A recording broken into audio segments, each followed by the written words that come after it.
Let me be clear. When a door closes, I do also say, what can I learn from this? How does this door closing create space for me to grow? And what ways do I need to grow as a result of this door closing? Because again, the other thing I said is I have a responsibility to always be prepared so that when a door does open, I am equipped to step through it.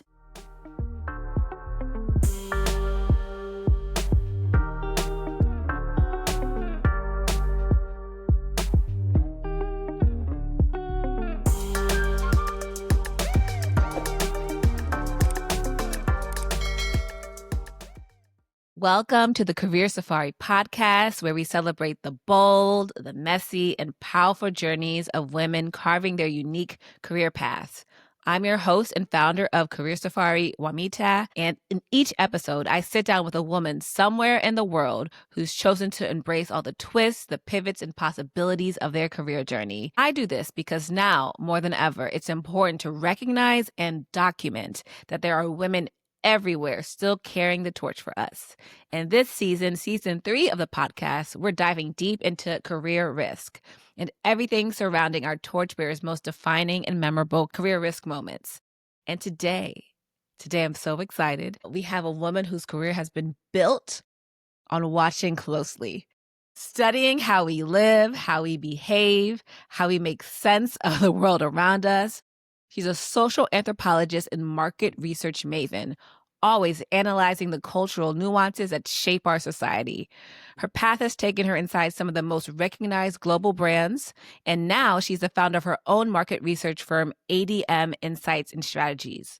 Her expertise and impact have been celebrated widely, but what stands out just as much is the way she pours her knowledge into the next generation, teaching at Howard University, where she has been honored with a Distinguished Adjunct Faculty Award for 2 years in a row. For me, this story is especially meaningful because beyond her professional success, she's someone I personally go to when I need some grounding amongst the noise of my career life. So I'm so happy to share her wisdom with you. From the great state of Texas, this month's torchbearer is Autumn McDonald. Hi, Autumn. Thank you so much. That was such a kind introduction. Wow. It's all facts, and I know I missed some great moments. Thank you. You're so kind. Thank you for having me. It's a joy to be here with you and an honor as well. Yes, this is a long time coming, and I'm just going to dive in. And I like to start in the same place. What's the name of your career safari? If you were to give the movie title, book title, what would you name your career journey? So I would call it Doors Closed, Doors Open, because I think that everything in life happens for a reason. That, our lives are not comprised of accidents. And as I've moved throughout my career, I've really taken it as when a door closes, it's because that space is not intended for me, that there's something else. There's something else waiting for me. There's something else better for me. And my task is to be prepared in advance for doors that will open and to have the bravery and the comfort and risk taking to step through those doors when they do open for me. I've also in my career really operated with this idea of if a door opens, then I'm going to step through it because it opened for a reason. There's a reason why that door opened, and I am doing myself and those in my life a disservice if I don't take that brave step into the unknown space. So doors closed, doors open. Already gotten chills. And we're only one question. I should have brought some tissue for this one. Tissue, we just started. I'm happy to see you. You're already doing what I know you would do, would bring some serious wisdom here. But one, how you share, when a door closes, you don't take it as a personal account of your own abilities. You're like, that door closed. It's not for me anymore. It's no longer serving me anymore. Let's move on to what's next. That, we can just pause on that because so many times it's very easy for us to see a door close as our own limitation, as something that's wrong with us. Let me be clear. When a door closes, I do also say, what can I learn from this? How does this door closing create space for me to grow? And what ways do I need to grow as a result of this door closing? Because again, the other thing I said is I have a responsibility to always be prepared so that when a door does open, I am equipped to step through it. So part of that preparation comes from learning from each experience as I go and adjusting and growing accordingly. Heard you loud and clear on the self-reflection. And go ahead, say it. A lot of it. In fact, sometimes I get a little bit too much in my head. But yes, a lot of self-reflection, a lot of reflexivity, absolutely, yes. And bravery and being able to acknowledge and see and walk through open doors. Yes, you have to be brave because there will be times when doors open and it's a door you did not plan on. It's a door you did not foresee. It was a door that was not in the vision you had for yourself. And so you have to say, am I going to be willing to take advantage of this opportunity? Or am I just going to shy away from it because this wasn't what I had intended in the original vision or path that I had crafted for my future?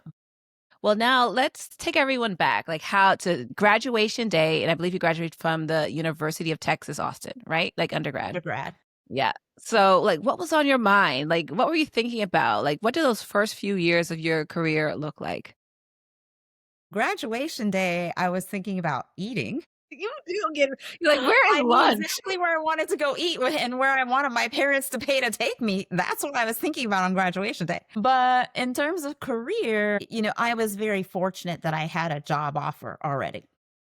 So I wasn't thinking about where am I going to work? What am I going to do? I was really just thinking about the excitement I had graduating and knowing that I was going back to a place where I had interned and had a lovely experience. And so for me, it was just about how do I step into that and do a good job, honestly, coming out of undergrad. So that was my focus at that particular moment in time. So you already had a job lined up. So you didn't have that like pressure of I need to search for something. It was more so now I need to get prepared for this, like what this experience is going to be. Yeah, and I again, I was blessed because I had interned with this company. It was Procter and Gamble. I had interned there 2 summers in a row during undergrad. So there was already preparation. It was really just about, okay, now I'm going into this role out of undergrad. How do I go into it with a spirit of wanting to learn? And that was natural for me, wanting to learn. I just have an insatiable hunger for knowledge. So it was just really about going and learning everything that I could in that new role. And for me, that meant not just attending all of the trainings that the Mhm. company gave us. I also then went and read every magazine I could get my hands on about market research and read tons of books about market research. Because again, for me, it was how do I step into this role straight out of undergrad and do a good job at it? So what intrigued you about market research early on? Because you're someone, from what I understand, and please correct me if I'm wrong, you found something you enjoyed early in your career and you really now you're an expert in this. You're teaching other people how to do this work. So what intrigued you about market research? Like I said earlier, doors open, and you have to decide whether or not you're going to step through it, even when it was unplanned. I did not plan to do market research. I was getting a dual degree in mathematics and Spanish, and I thought, oh, I'll probably be an actuary or I'll be a translator. Market research, I had never even heard of it. And I just happened to get recruited by Procter and Gamble. They made me an offer as a sophomore in college, went and loved it. I loved it. I was able to use mathematics and do quantitative research. And I was also able to study human beings. And I didn't quite understand it at the time, but I've realized over the years, the reason why I liked that was I'm what is referred to as a third culture kid. I spent some of my formative years as a child growing up in Asia. So, being an Afro descendant, growing up in Asia, I learned at an early age the importance of studying and learning and appreciating other cultures, right? And so, being in market research fit naturally with that aspect of who I was as a third culture kid and how I was socialized.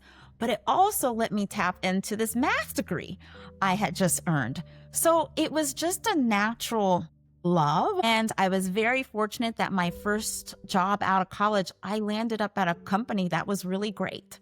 So it was a trifecta that really contributed to my love of this field. And it's carried on for decades now. As of this May, I just celebrated 30 years doing market research. Mhm. So it's worked out very well.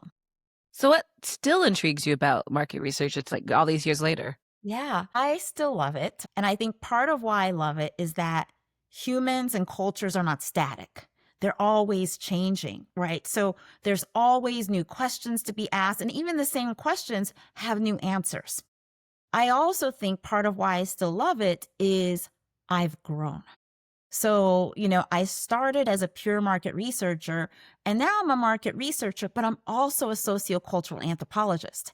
And that lets me take market research to a whole nother level. It lets me take the research I'm doing and dive deeper in extracting greater insights, insights that have more richness, more depth to them. So as I've grown, I've learned that there's more to research than I ever imagined. Ever imagined at the age of 21. My understanding of the research world was so limited then. Now I understand more. And you know what? I'm sure 5 years from now, I'll understand even more than I do now, because the key is to continue to learn, right? Yeah. Yeah. And actually, it might be helpful because people know marketing, they know brand communications, and market research is not those things. Maybe it'll be helpful just to explain what is market research for those who are like, this sounds like a lot of things I like. What is that? Well, that's hard. Because market research can be different things to different people depending on what area of market research they specialize in, right? So there is qualitative research. I'm going to let people go look up these words, because if I were to Yep. explain them, we'd be here for hours, right? There's qualitative research, there's quantitative research, there's syndicated research, there's um there's research that is secondary in nature. So there's lots of different types of research. As market researchers, we can do research that spans a wide range of things. We can research brands, we can research retailers, we can research pricing and products and services. We can go into various industries and we can research consumers and shoppers and patients and audience members and customers and clients and doctors and all kinds of things. So really, one of the great things about market research is the range and the variety. And I think that's part of what keeps it interesting for me.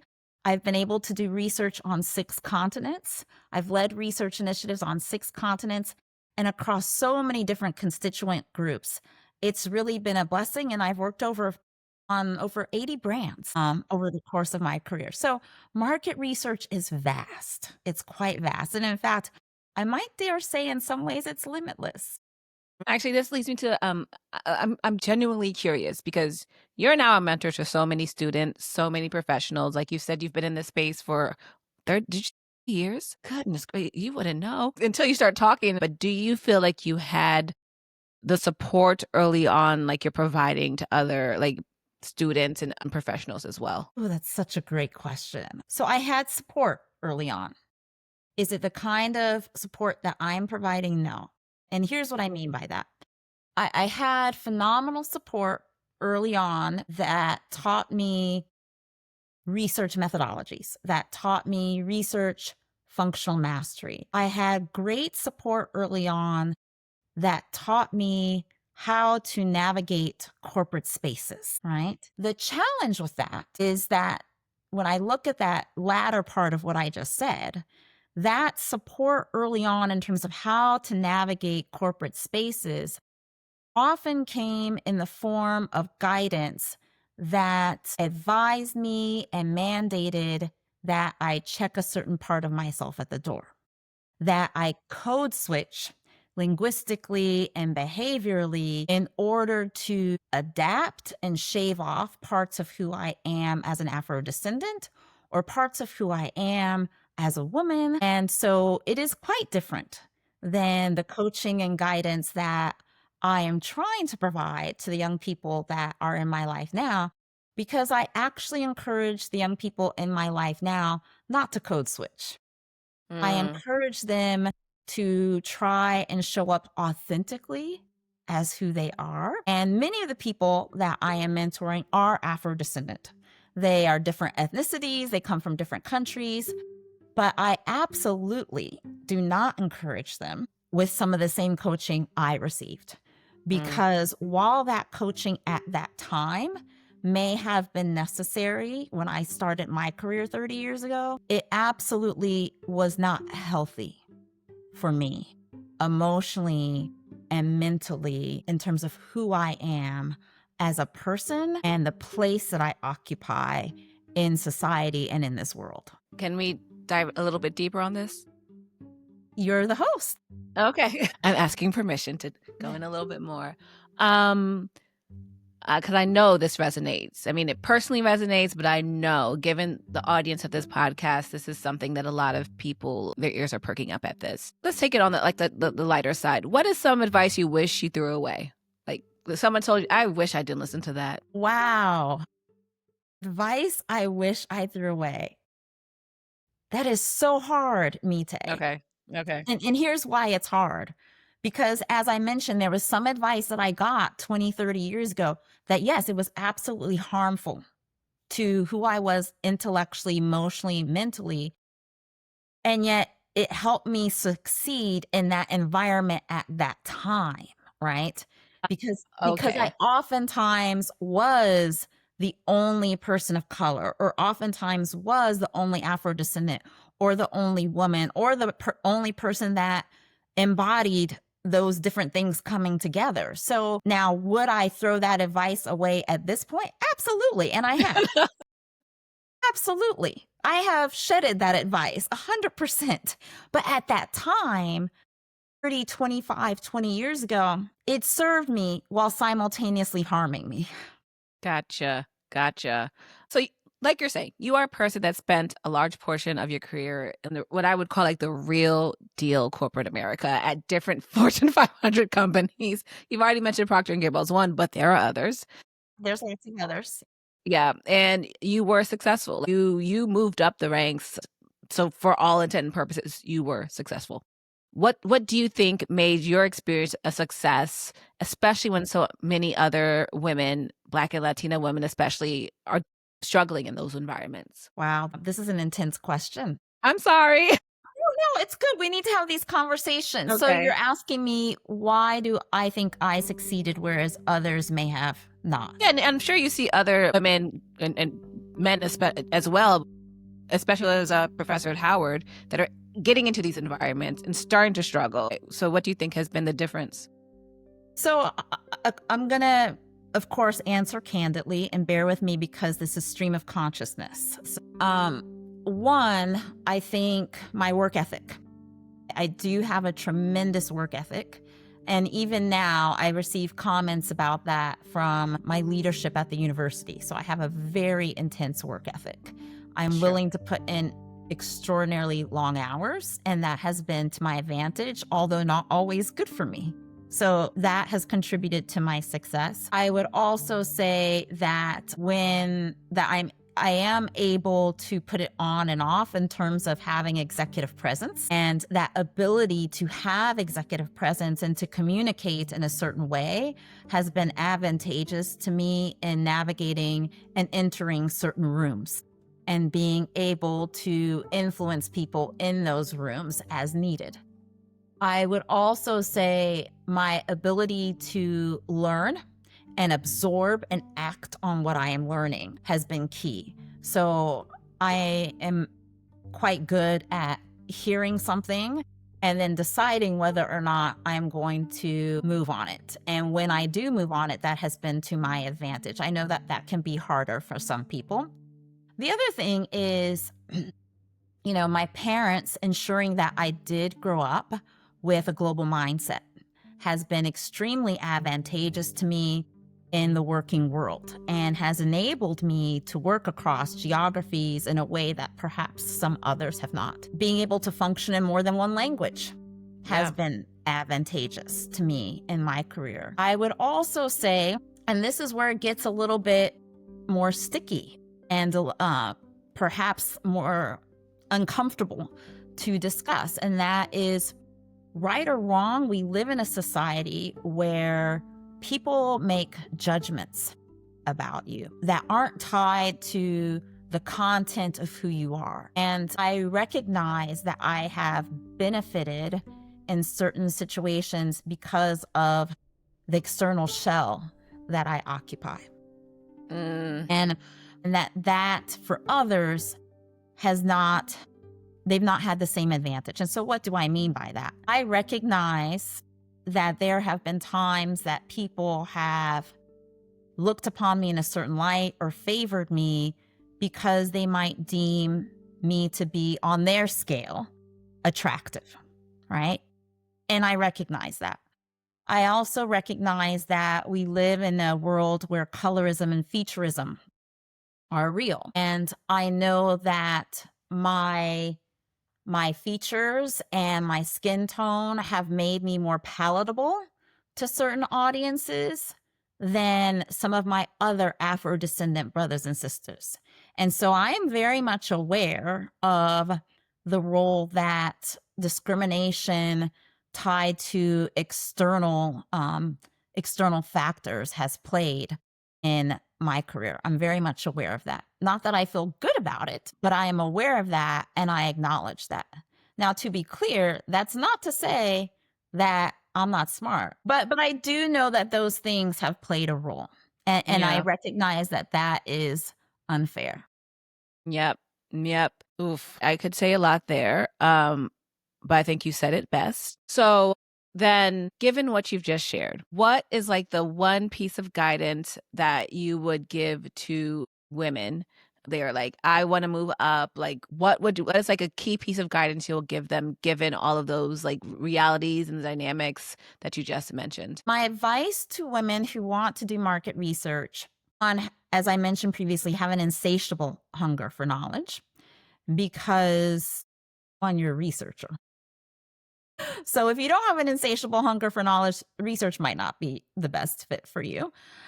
Two, know your craft and develop phenomenal a phenomenal grounding in functional mastery and expertise. If you really want to be a great researcher, you need to know research. And I know this isn't going to sit well with some people, but there is a fundamental difference between someone who is a marketer and says, oh, I'm going to go and be a researcher, and someone who is truly a researcher, and what those two individuals are capable of doing from a research standpoint. So if you want to be a fantastic researcher, build your functional mastery and expertise in research.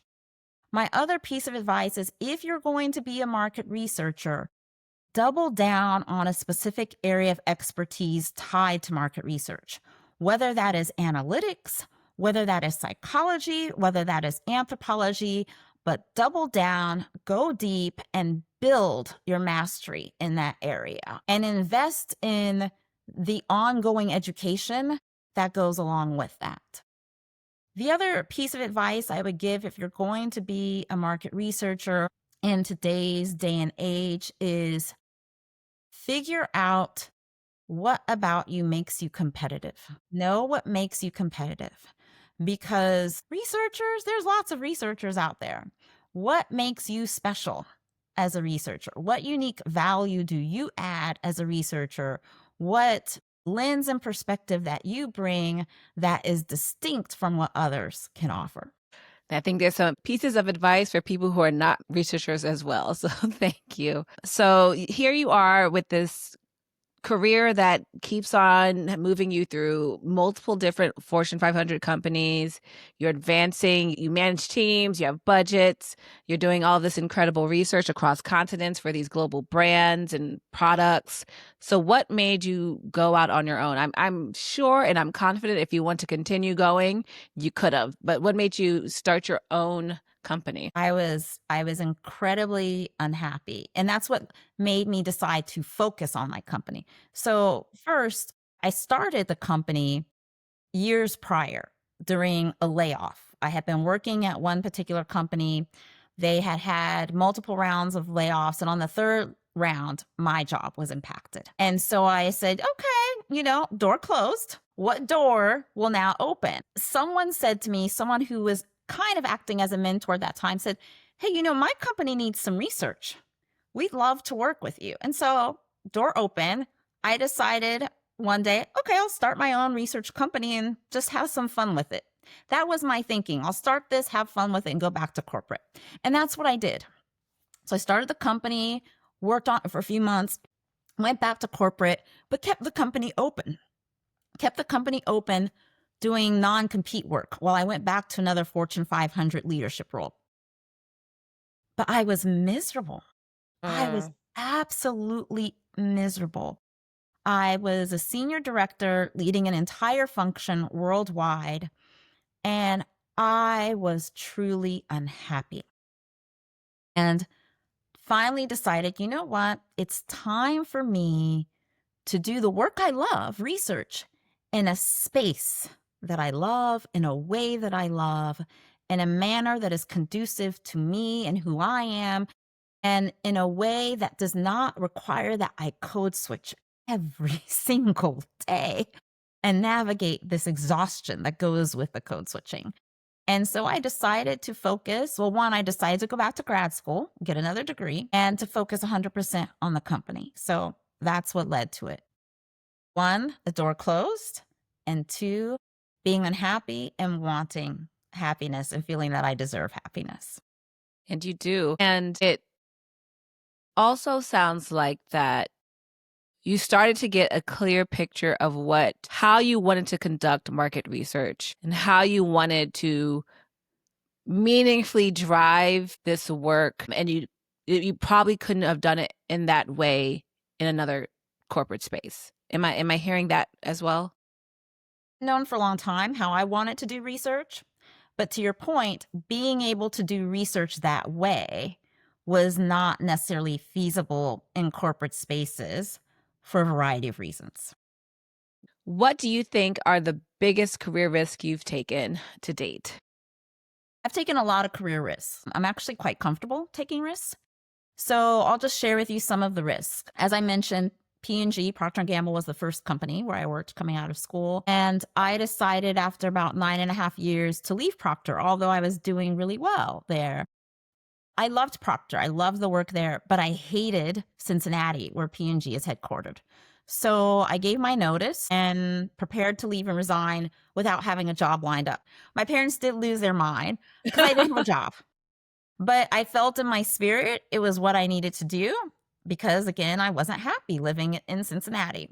And so I picked up, moved to DC, didn't know what was going to happen, but I believed a door would open. And sure enough, the door opened and I received an offer to work at Colgate-Palmolive, which was exactly in the city where I wanted to be. It was in Midtown Manhattan. Door opened where I wanted to be. So that was probably my first big risk. Another big risk that I took was I applied for a job at Revlon that was junior to the role I had occupied. And I was at Kraft at the time. Kraft was going through a facility close, which meant I was going to lose my job. And I applied for a role that was junior. Again, believing that if the door opened, it would open for a reason. Got the job, and they re-leveled the role. So I ended up. You're like, oh, we didn't know who we were talking to. I ended up moving up in title. After they met with me, they re-leveled the role. They moved it up 2 levels. And again, door closed, facility was shutting down, door opened, that. And then the other big risk was leaving corporate altogether, leaving this world that I had known and say, I'm going to focus on my own company. So that was a third big risk. And then the fourth one would be academia. Got a call out of the blue from Howard University. Wasn't looking to work at Howard University. Wasn't in the plan for me. I thought one day I would go into academia when I'm much, much older. And they called me. And 48 hours later, I was on campus for a meeting, I guess, so that they could determine whether or not I was a good fit. And so that has been a marvelous experience, but again, a risk because academia was new to me and I didn't know whether I would do well there. So, four big risks professionally. Yeah. For a lot of people, leaving a job, especially with no job, or deciding to even interview for a role that was more junior to them, like all of those things, forget like now I have to put together a curriculum, like all of those things are, for a lot of people, there would be a lot of fear attached and like, anxiety and all of that stuff, apprehension. But you're saying that those did not feel like risk at the time, like you didn't feel that?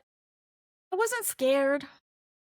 I didn't feel scared. I don't know. I didn't feel fearful with I'm trying to think. I didn't feel fearful with any of those. They just felt like, as I said, if a door opens, I step through that door because I firmly believe that that door is for me. And if a door closes, there's a reason. And as I mentioned, in two of those cases, I closed the door. I Yes. closed the door because I was not happy. And as far as I'm concerned, my happiness matters. My happiness matters. And I work to have the life I want to live.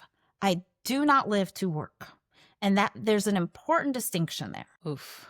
Yes. You don't it's so it's surprising because you pour into your work. You pour into your student. I see it, like talk to you. I see your post on LinkedIn. I'm like, Autumn is constantly pouring into what she does, and you do so well at it. And you're writing in Forbes and you are mentoring students. Does it feel like work, or you're like, no, I'm focusing on the things that bring me joy? Sometimes it feels like work.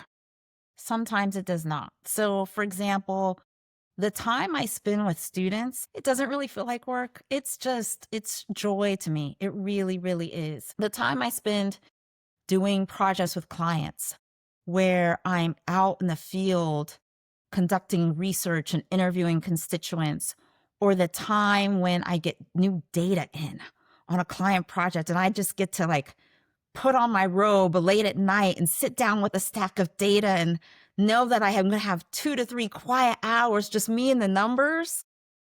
That doesn't feel like work to me. I take true joy and pleasure in that. When I am writing an article for publication and it's time to do the literature review. In fact, I have one this weekend. I need to write an article for submission this weekend. I am so excited about Friday.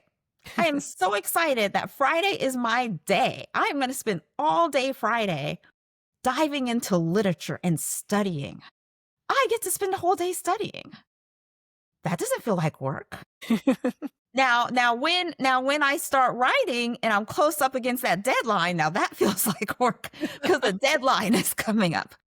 But sitting down and actually reading all of that and learning, that's joy.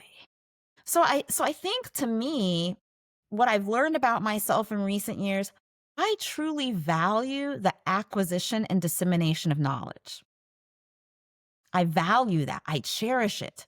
So for me, there's joy in sharing knowledge with the students. For me, there's joy in sitting through and sifting through data. There's joy in reading all of these books and these articles. And I value and I cherish community and uplift. So again, being with the students, they're community for me. I'm getting to pour in and hopefully in some way touch their lives and uplift them. The articles I write, if someone is touched by those and it uplifts them, then there's value in that I appreciate and I cherish. It's work when there's deadlines. Deadlines can stress me out. Yeah. But other than deadlines, Yeah. Yeah. What has been the biggest reward and the biggest, like, I did not know this was coming, scary moment in being a entrepreneur? okay, well, I'll start with a scary moment in being an entrepreneur. Okay. Taxes. Taxes are horrible. That is the scariest and worst part. Every year. And I did not know that taxes were going to be so different as an entrepreneur versus an employee working at large multinationals. I had no idea that the tax hit was going to be so bad. So that's the scariest thing. Year after year after year, these darn taxes. That really is the scariest thing. You asked me about like the most rewarding or joyful thing?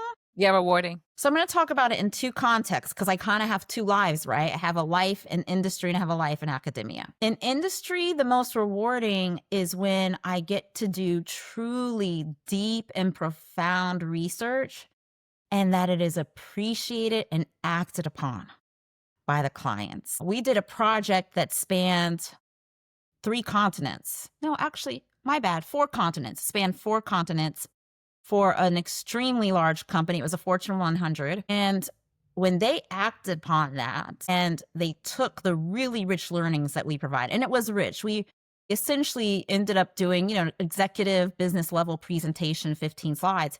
But we also wrote kind of like a dissertation that was about 150 pages and Wow. scholarly in nature. And they took our work and developed a campaign. And when that campaign hit the public, it was so amazing to see that campaign out there and that campaign going live across countries and to know that it was our research that made it possible. And it was undeniably our research. It was undeniably our work. That was so rewarding. And that still gives me a sense of pride.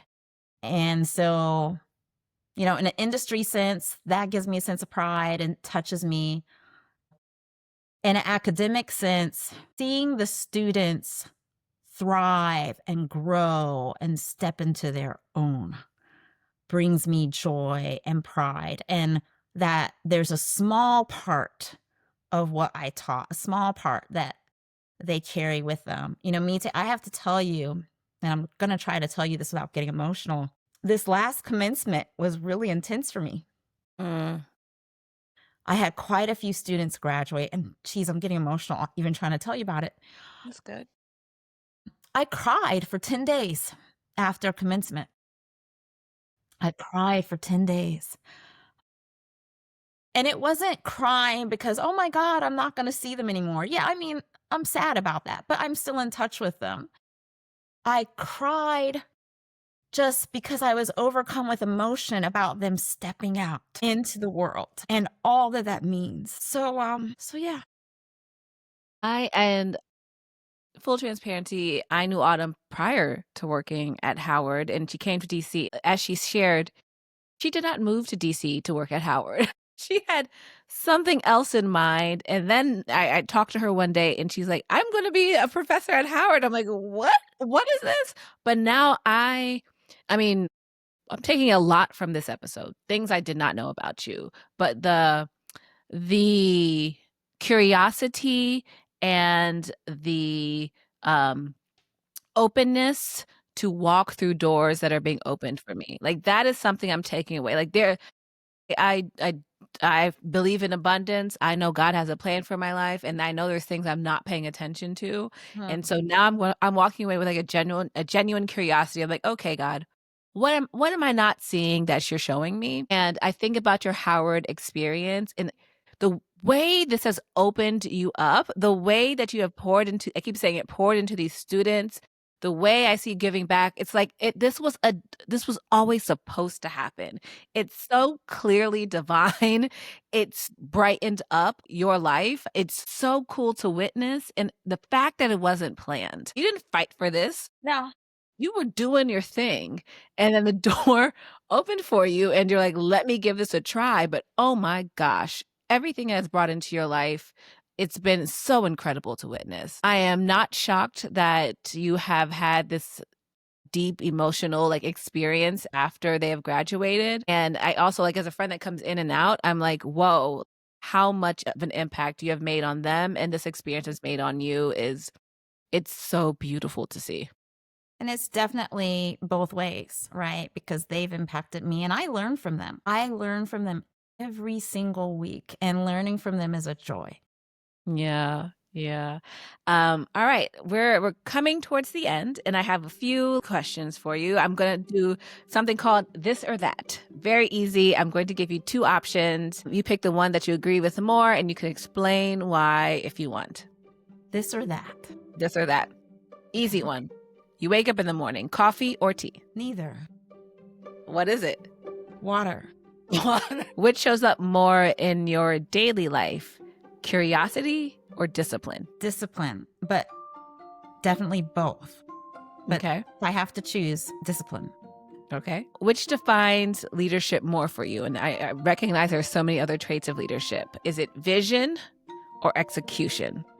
Vision. Yeah, I think the first component of leadership is vision and the ability to envision. I think of it as the 3 E's, and this is actually something I teach in one of my courses. Envisioning, energizing, and then enabling.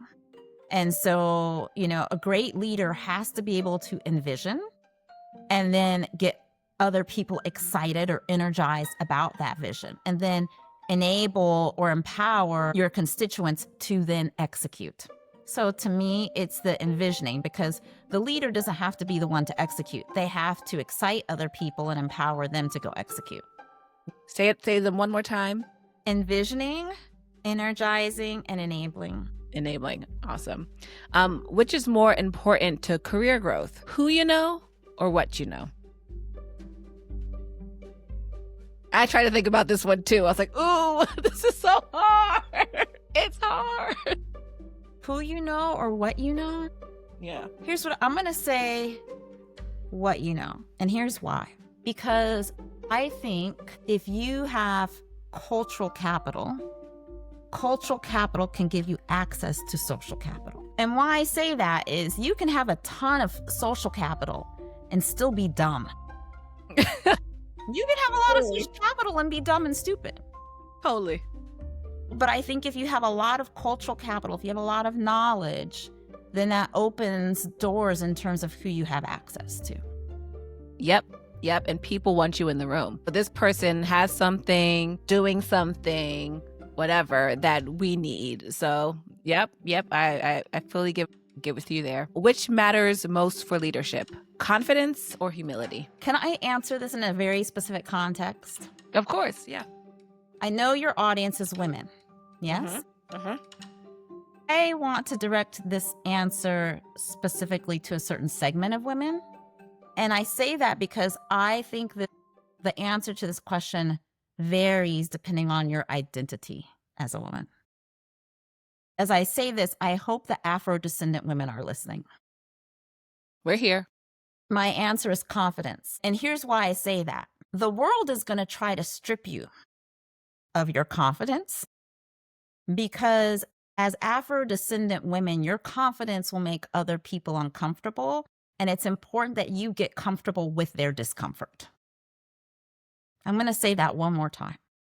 As an Afro-descendant woman, your confidence will make other people uncomfortable, and it's important that you get comfortable with their discomfort. People will ask you or tell you as an Afro-descendant woman, you need to be more humble, you need to have more humility.